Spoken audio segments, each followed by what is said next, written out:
एक तू ही निरंकार, क्षमाशीलता जिसके अंदर, ओ सुंदर इंसान बना। जिसने जितना सहन किया है,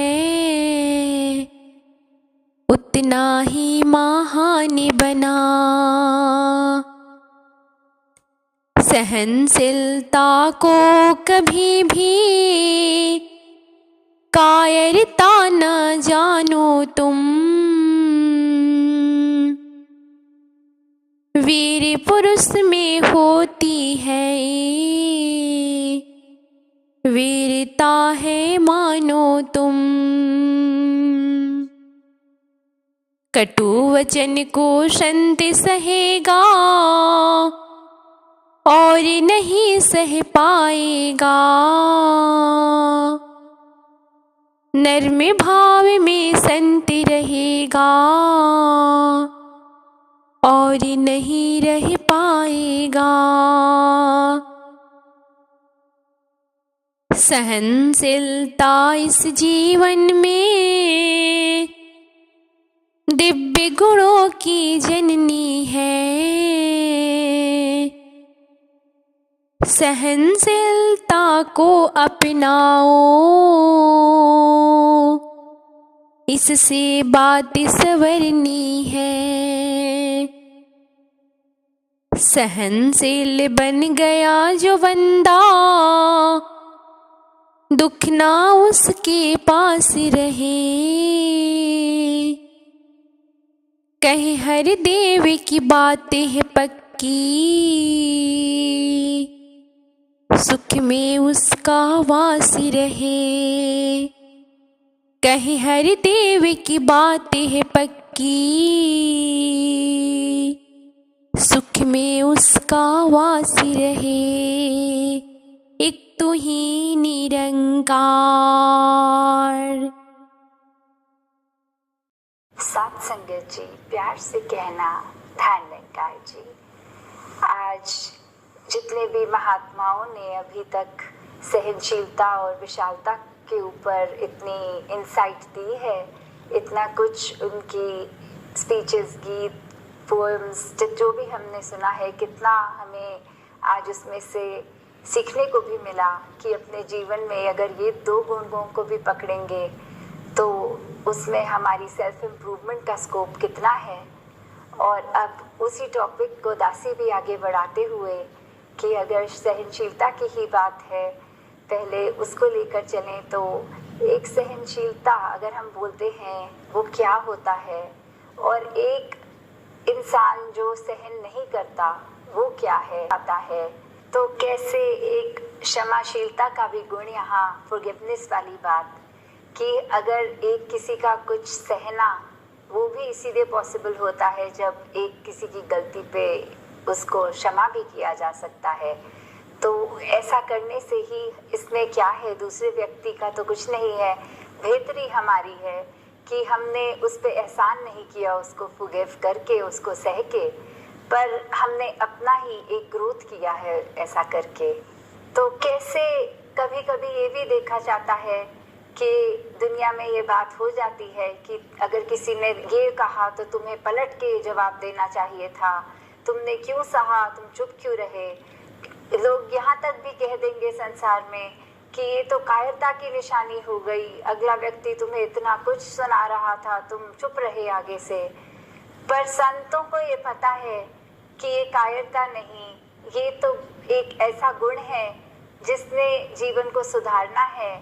उसने एक जो इंसान बहुत ब्रेव होता है, अंदर बहुत हिम्मत रखता है, बहुत वीर होता है, उसी के लिए पॉसिबल है कि अपने मन को, अपने एक माइंड के थॉट्स को, अपने गुस्से को कैसे काबू भी करके किसी को आगे और वो परेशानी नहीं देनी, क्योंकि वो अच्छे से समझता है अगर कुछ हमें ऐसा बोल रहा है जिससे हमको इतनी तकलीफ है, आगे हम भी अगर उसको वही बोल दें तो उसको भी तो हमारे शब्दों से उसके दिल पे कितनी चोट पहुंचेगी।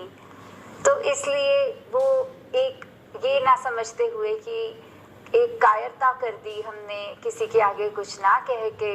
हमें तो उसके जवाब के आंसर के तौर पे ये भी सुना सकते थे, वो भी कैसे मन को अगर हम छोटा कर लेंगे तो सिर्फ एक हेट्रेड, एक नफरत, ऐसी भावनाएं हमारे अंदर जन्मेंगी और हमारे दिल को इतना छोटा कर देंगी कि उस दिल के अंदर हम खुद ही कैद हो जाएंगे।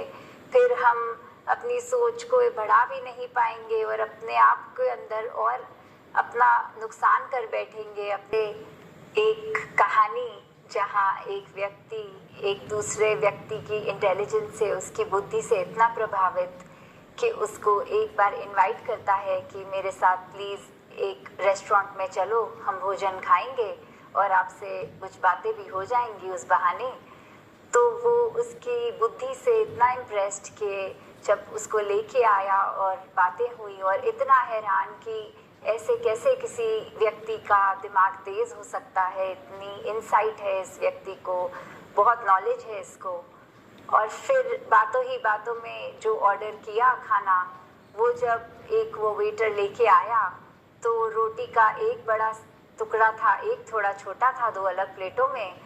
तो बुद्धिमान व्यक्ति के आगे उसने वो बड़ा रख दिया और दूसरा जिसने इनवाइट किया हुआ था, जो होस्ट था, उसके आगे छोटी रोटी रख दी।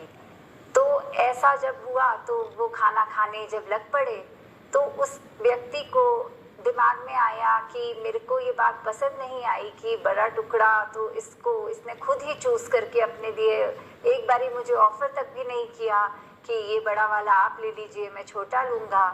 तो उसमें सीधा उसने बोल दिया कि आप वैसे तो बहुत ही इंटेलिजेंट हैं, पर इसमें आपने बिल्कुल कुछ अपनी इंटेलिजेंस तो दिखाई नहीं इस बात में कि वैसे अगर कोई किसी के साथ होता है तो पहला बड़ा टुकड़ा उसको देता है, पर आपके आगे उसने वेटर ने रख दिया तो आप खाने ही बैठ गए।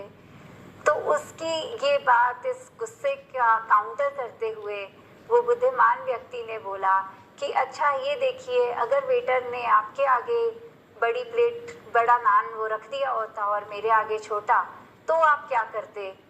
तो उस पे वो बोला कि मैं तो बहुत ही महान इंसान हूँ, मुझे पता है, कर्टेसी है मेरे अंदर कि अगर कोई सामने वाला है तो मैं उसको बड़ा दूंगा, खुद छोटा रखूँगा।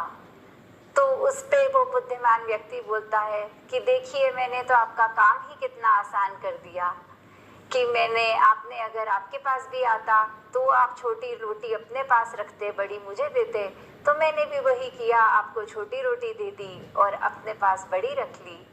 तो कैसे इसमें उसके एंगर को भी, उसके गुस्से को भी वो बुद्धिमान व्यक्ति ने एक उस में पैरामीटर में ही बांध दिया कि हाँ, इसमें सहनशीलता की भी बात फिर से आ गई, एक विशालता की भी बात फिर से आ गई, जहाँ इस कहानी में सहनशीलता और विशालता दोनों ही झलक रही हैं कि अगर किसी व्यक्ति ने गुस्सा भी किया उस पर, तो भी उसने उसका काउंटर वापस एक गुस्से से नहीं, पर बहुत आराम से बात को भी बोल के कर दिया, जिसका नतीजा वो व्यक्ति जो पहले गुस्से में कह रहा था, वो भी एक हंस पड़ा और एक नॉर्मलाइज हो गई सिचुएशन। अपने आप हमारे जीवन में भी वास होगी उसका, और कैसे हम अपने मन को भी विशाल बना पाएंगे, अपनी सोच को भी।